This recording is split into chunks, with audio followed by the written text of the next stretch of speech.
Beyond anyone's expectations, first there was the illegal insertion of the words national security in the Bill of Rights chapter that nearly derailed the Constitution review exercise.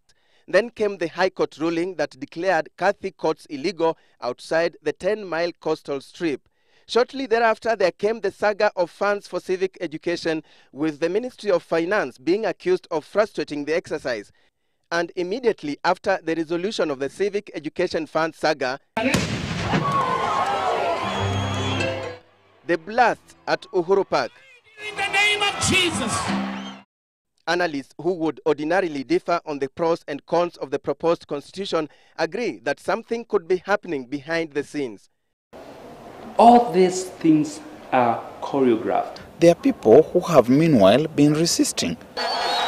Both Muluka and Ngunyi hypothesize that the events have been choreographed by forces within both the yes and no camps who are opposed to change.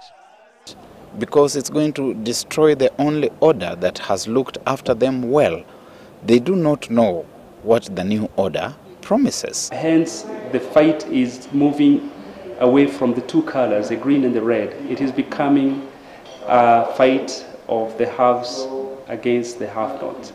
Whoever is behind the blast, just what message did they want to pass across?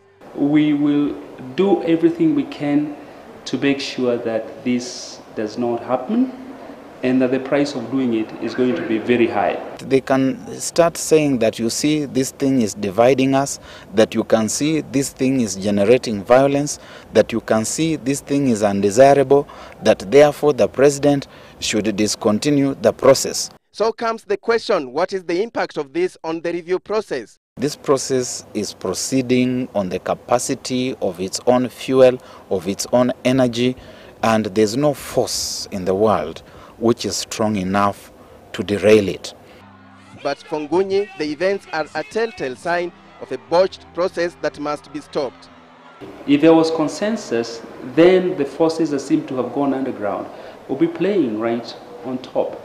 But we were pushed in a situation where everything is so tight. So the debate continues as Kenyans await the principal's response on the request by the National Cohesion and Integration Commission to stop the yes and no campaigns until the official period, which begins on July the 13th. Alex Chamwada, Citizen Live at 9, Nairobi.